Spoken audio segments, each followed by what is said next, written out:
What happens when a Las Vegas Reformed Jewish rabbi and a Las Vegas Presbyterian pastor have a conversation as friends? They discover that no matter where you live or what you believe, faith matters.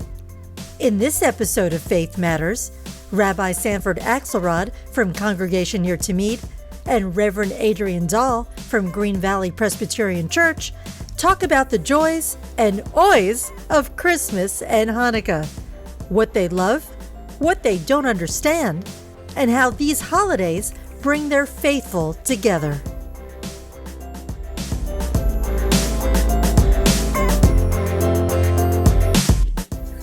All right, Adrian, it's good to have you and me back recording. It's been oh my goodness, it's been so long. This is great. It's so good. Been a little bit of time. We've been busy Yes. with Thanksgiving, with preparing for the holidays, and so we welcome our listeners again.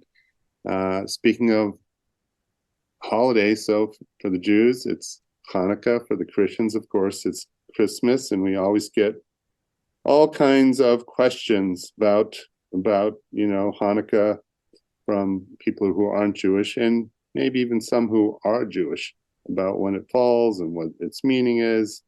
But at the same time, I think there's some questions that I have about Christmas. Well, I have a question for you. What's that? Do you ever feel like as soon as it's Thanksgiving week, it is the holidays in full swing until January 1st? Yeah, it's pretty busy. It's family. If you were going to go by the stores, right? They started putting Christmas decorations and Hanukkah stuff, a month prior to Thanksgiving. September. Now, right? Yeah. But it's okay. I love Christmas music, right? And I love Christmas decorations and all the specials on TV. And it tends to put people in a good mood until they open up their Visa MasterCard bills in January. But while they're busy spending the money, That's right. They are in great moods. That's right. Well, it is a festive season. I love this season. It keeps us busy, and yet I think it's so easy for us to lose focus. But isn't that the constant criticism of these wonderful times of year? But, for our Christian listening audience, I think Hanukkah is interesting in that, we have a set day in the calendar for Christmas observance, but it seems to me that Hanukkah keeps switching. Right. It's not the same date every year. It's confusing because on the American or the Gregorian calendar, it can come as early as Thanksgiving, and then we tease and say it's Thanksgivicah. Thanksgivicah. Oh, I love that. And then it can fall as late as the end of December, spilling over as an 8-day holiday into January. But the reality is, as confusing as it is to Christians and perhaps even to Jews, it's always on the same day. The 25th day, calendar, correct? 25th day of the Jewish month of Kislev. Okay. So the Jewish calendar is what determines when our Jewish holidays fall. And when you overlay a Jewish calendar over the Gregorian calendar, that's where the difference, because one is a solar calendar and one is a lunar calendar. The Jewish calendar is a lunar. So we have 4 days in the month, and it's a little complicated, but suffice it to say, the holidays always fall on the same Jewish days, but how they appear on the American calendar is different. So this year, Hanukkah will begin the night. All Jewish holidays begin in the evening. It'll begin the night of the 7th of December, and it'll last 8 days, 8 crazy nights. And it's a fun holiday, right? A festive holiday. So it can be mixed message. On the whole, it's a happy holiday. And because the kids get presents and we light a menorah and there's some games and we have festive foods. But the message of Hanukkah itself is very serious and very important. So allow me, if you will, to tell you a little bit about, the meaning of Hanukkah. And then I really am curious about the meaning of Christmas in a kind of a deeper sense. So Hanukkah is one of those interesting holidays that does not appear in the Bible. And the reason is that it commemorates what we consider the first fight for religious freedom, and it took place after the Bible was canonized. About 165, we say CE, which is Common Era. Christians would say BCE, which is would say BC, which is before Christ. We say BCE, before the Common Era. So around 165. So now, 2nd century BCE. Yeah, so before Jesus, and it takes place at a time where Jews have a temple, this big temple in Jerusalem where they all came to worship, and there was a priesthood. And if I can interrupt, is this still Solomon's temple? Yeah, it would be Solomon's temple. Okay. And what happened was there was a king who felt threatened because the Jews did not bow down to him as a god, and didn't bow down to pagan gods. And so there was a war that took place for several years, and they desecrated the temple, and the Jews rebelled. And at the end of 3 years, the Jews won this battle for religious freedom. It started by a priest by the name of Mattathias. He had 5 sons, Judah being the eldest, and they called themselves Maccabees. Maccabees is an acronym for a phrase, Micha Mocha Ba'elim Adonai, which means who is like you, O God, among the gods that are worshipped.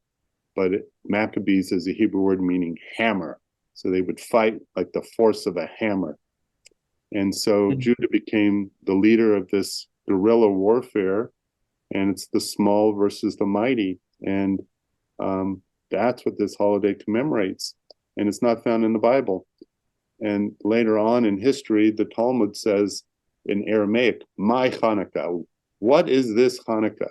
And they explain it according to a miracle, not a big miracle as far as miracles happen, but the rabbis, because by this time the priesthood disappears and the rabbis are in power, and they go, what the heck is this holiday? It was a beloved holiday by the people. And the explanation was that in the time of, the Hasmonean dynasty, this is what happened to the temple, and they had to clean up the temple after the desecration. And when it came time to light this menorah, which was a candelabra, or some say the Ner Tamid, the eternal light, it only stayed lit. They only had enough oil, the special oil they used, for one day, but lo and behold, it lasted for 8 days until they had time to go up north to get the oil and come back. So the miracle was that this oil lasted 8 days instead of 1. So that's according to the story, but I got more to say about it. But does that sort of make sense to you? Yeah, and so just to recap, so the miracle of Hanukkah is the fact that this special oil that's reserved for the lamp, the menorah in the temple, lasts or the eternal light, more say the eternal light. Okay. And it lasts for 8 nights or 7? Yeah, eight nights. 8 nights. Okay. Yeah. And so the light is never supposed to go out. And so that, and yet they didn't have electricity, right? So they used oil. And there was just enough of this olive oil to last for 1 night, and they didn't know what to do, because here they spent all this time cleaning the temple, and they wanted everything to be perfect, to rededicate it. The word Hanukkah actually means dedication. So that's what they're rededicating the temple. So it has nothing to do with being, quote, a Jewish Christmas. It has everything to do with being a holiday that commemorates a battle for religious freedom. And that is the important message. And people think, oh, well, it's a Jewish Christmas because it typically falls, obviously, in December. So, of course, it's a Jewish Christmas. And the other is this idea of presents. So guess what? Presents is a new thing. All right. Before World War II, Jews did not do presents. There were no 8 nights of gifts. No. What they got was gelt, G-E-L-T. And gelt are these little coins. Yes. So my dad's generation, 100 years ago, They would just get little coins each day. Post World War II, with the advent of television and more wealth in the community and people trying to assimilate more, the kids would look at what their Christian neighbors got and say, well, why don't we get presents, Mom and Dad? And our parents thought, well, we don't want them to feel left out. And so the gelt became guilt, and they started giving presents. So I got presents as a child, and you would usually get something simple like a pencil or a little toy. But then on one night you would get something really good, like an erector set or whatever. That was one of my favorite Christmas gifts. I still remember that. Right, we got that. Now the kids great. get You learn how to build things. All kinds of crazy stuff. So the gift giving really becomes an American tradition within Judaism. Is that right? More than I would say that in other countries it's that way as well now. Okay. Of this idea that we don't want the Jewish kids to feel left out, kind of thing. Now, forgive the way I ask this because I'm not learned in your holidays, but this is not one of your major holidays, correct? No, a minor holiday. And that's something I want my audience to know, is that Christians typically think, oh, this is one of the major holidays of the Jewish calendar. Yeah. And not a major holiday at all. But it because it comes in December, and because Christmas is so big, the Jewish kids feel left out, and it's got presents. And so, hey, now it's become kind of a major holiday in observance, but not necessarily in terms of religious importance. Now, is it a celebration of being Jewish as well as it remembers? There's another message. So as Hanukkah was celebrated through the ages, mitzvah, the commandment, was really to light this menorah and put it on your windowsill.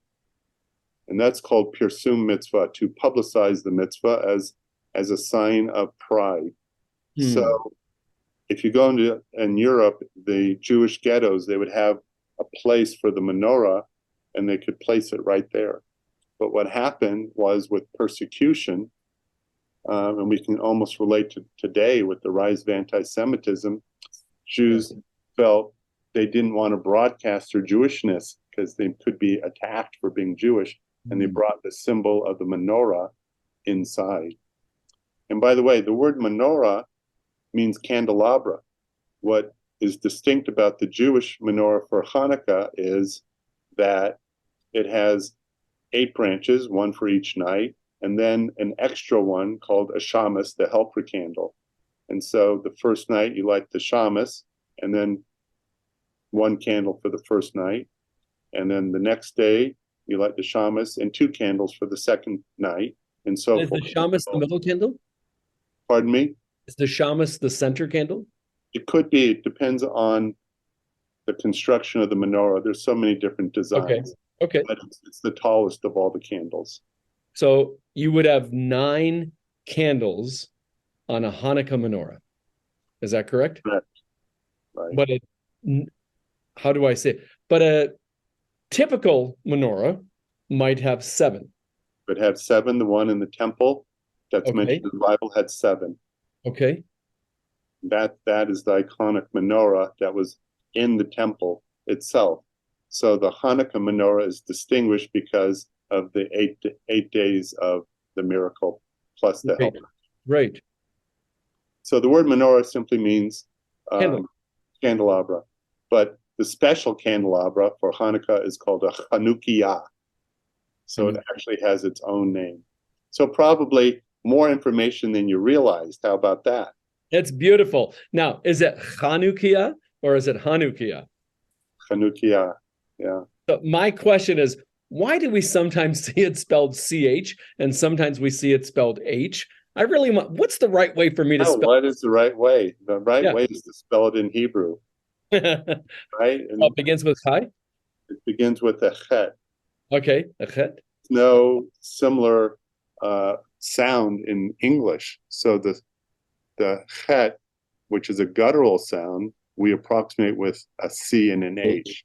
Okay. But some people might think it's cha, but it's supposed to be cha. So Chanukah can be spelled Chanukah, Hanukah.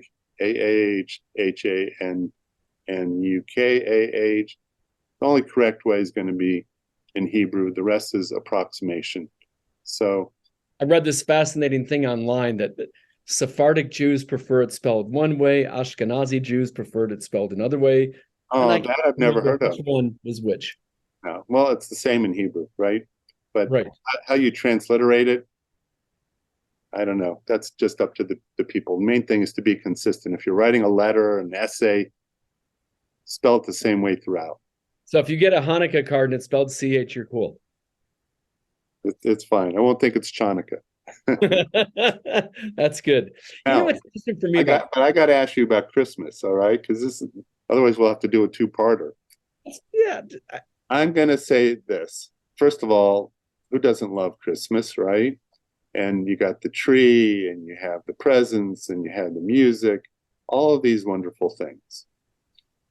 Now, this is, first we might as well explain what some of the symbols are. What does the tree represent, or even the star on top of the tree represent, or mistletoe?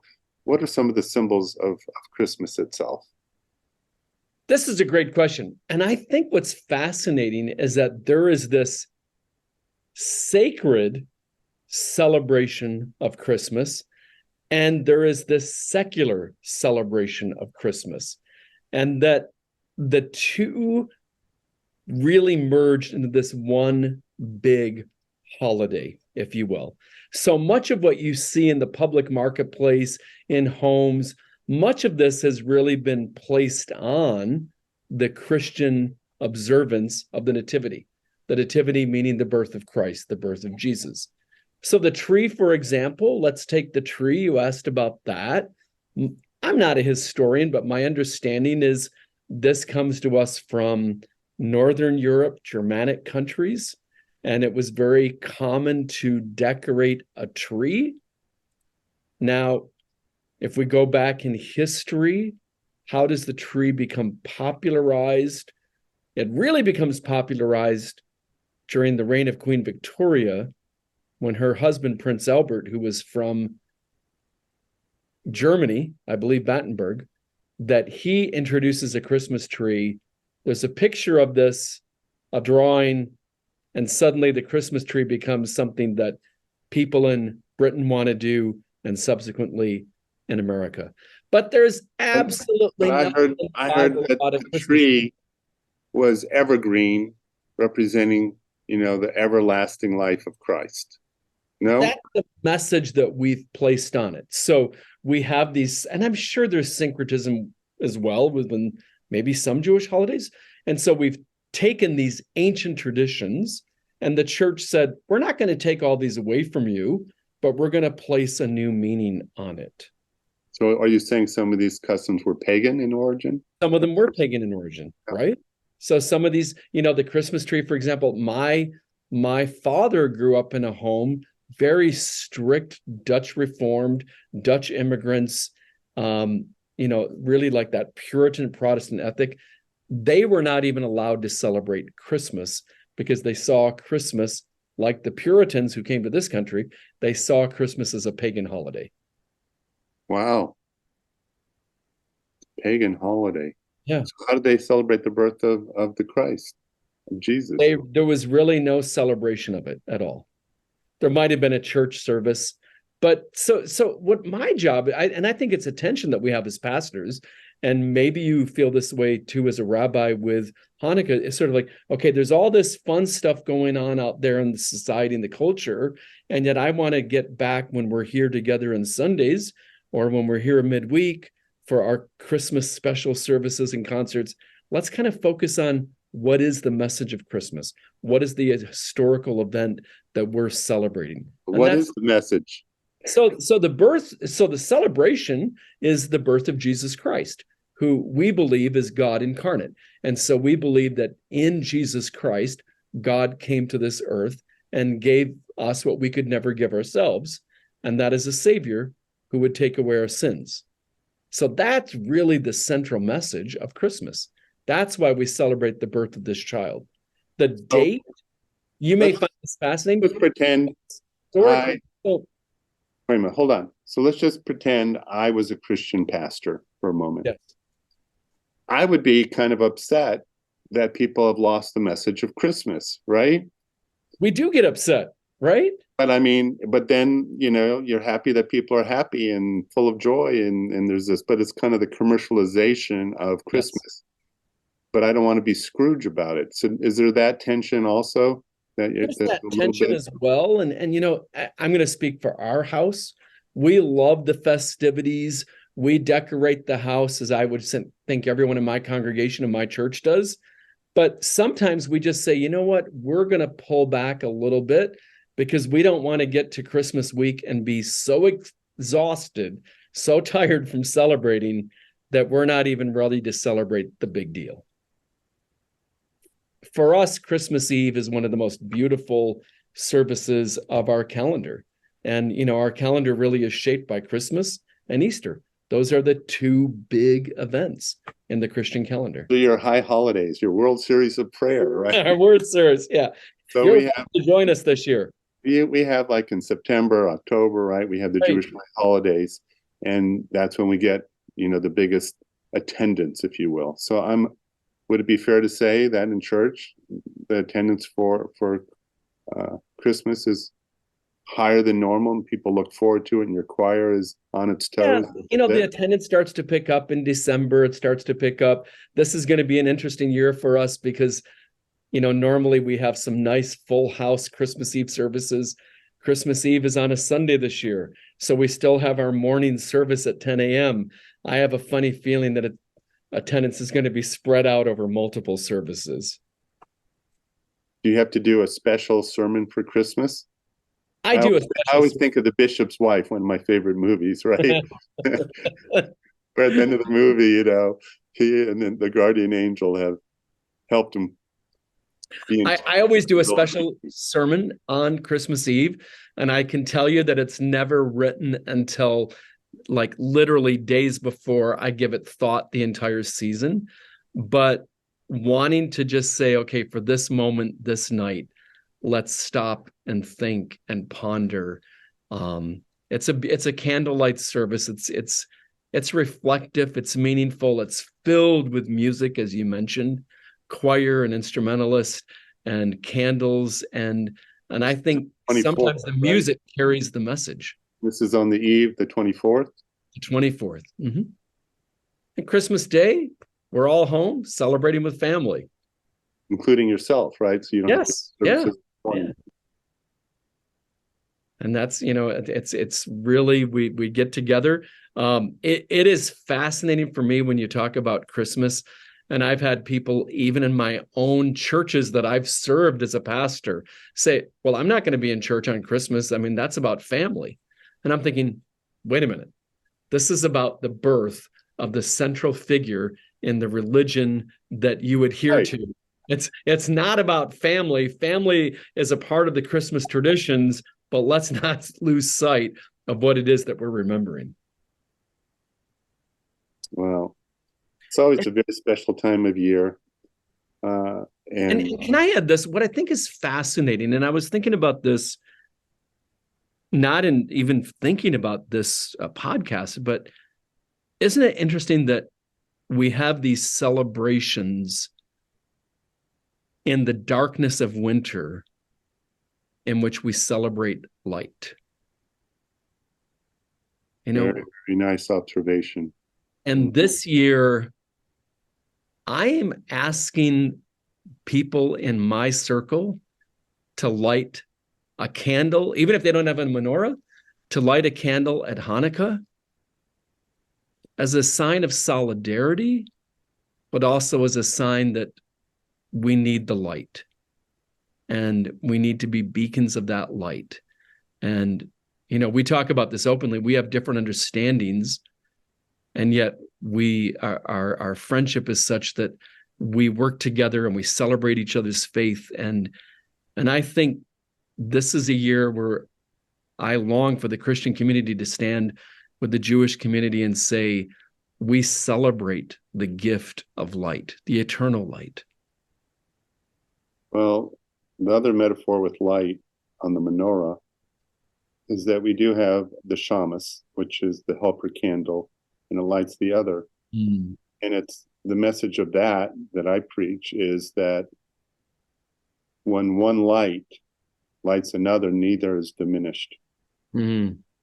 So it's true in friendship, it's true in hope and peace. Anytime you spread the light, it doesn't take anything from you. It only adds to the world.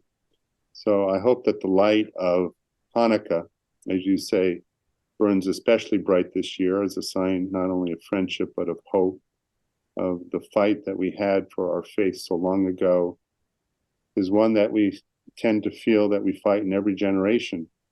But when we look at the menorah, it is ultimately a symbol of hope and of Jewish pride. So as your friend and colleague, I want to wish you a very Merry Christmas and hope that you and your community find a renewed sense of purpose and joy in your celebration, and know that your friends at Ner Tamid are celebrating with you as well. And we celebrate with you, and we just pray that the lighting of the candles is a sign that God's light is with us, and that we also can be beacons of that light. And so in my ever longing attempt to know Hebrew, can I say Simcha Hanukkah? How do I say Happy Hanukkah? Hug. Hug. Hug. Sameach. Okay, I'll let our listening audience hear it from Sandy. One more time, Sandy. Hug. Hug. Sameach. Sameach. Okay. So we say Happy Hanukkah in English. Yeah. All right, everyone. We learned a little bit today. It's a wonderful time of year. Thank you so much to our listeners for another beautiful podcast of Faith Matters. Because when faith matters to you, as it does to us, that it brings you a renewed sense of purpose and hope and joy. Thank you for listening. Shalom.